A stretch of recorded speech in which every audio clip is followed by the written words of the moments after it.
Si t'es borderline et que t'arrives pas à gérer tes émotions, je vais te dire un truc ultra précieux qui moi personnellement m'a grave aidé en tant que borderline pour apprendre à mieux gérer mes émotions. Les émotions, elles sont là pour t'envoyer un message et te communiquer quelque chose dont tu dois tenir compte. Refouler ou renier une émotion en essayant de t'en débarrasser sous prétexte qu'elle est pas agréable, c'est tout sauf une solution. Par exemple, retenir tes larmes quand t'es triste ou bien te retenir de dire les choses quand t'es en colère contre quelque chose ou contre quelqu'un, c'est peut-être une solution qui te semble fonctionner à court terme, mais qui à long terme ne t'apporte rien de bon. Quand une émotion sonne à la porte de ton cerveau, ta seule mission, c'est de lui ouvrir la porte même si ça te fait pas plaisir. Elle va venir, elle va faire sa petite visite chez toi, et quand elle aura tout vu, elle repartira d'elle-même, t'inquiète. Mais laisse donc ton émotion te traverser. Quitte à prendre un recul très lucide sur la situation, hein. Moi c'est un truc qui m'a bien aidé il y a quelques années quand j'avais un mal de fou à gérer mes émotions. J'ai commencé à avoir une sorte de réflexion sur moi-même quand j'étais traversée par une émotion. Par exemple, quand j'étais triste, j'allais me poser, j'allais me dire ok, bon bah voilà, bah je suis triste,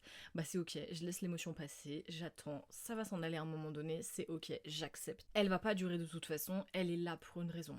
Donc je la laisse faire son taf. C'est exactement comme quand vous êtes malade et que vous toussez ou vous vous mouchez. Oui, c'est hyper chiant, mais en fait vous avez un virus que votre corps, il essaye d'expulser. Donc la seule chose que vous avez à faire, c'est accepter et attendre que ça passe, parce que ça va passer. Prends l'émotion que t'envoie ton cerveau, accepte-la, regarde-la. Demande-toi ce qu'elle dit de ta situation actuelle, qu'est-ce qui t'a déclenché cette émotion. Je t'assure que si t'adoptes cette posture de te positionner de manière bien plus accueillante vis-à-vis de tes émotions, comme si c'était tes copines en fait, et bah tu les vivras beaucoup mieux. C'est personnellement quelque chose qui m'a beaucoup aidé, donc je te conseille très chaleureusement de garder ça dans un coin de ta tête.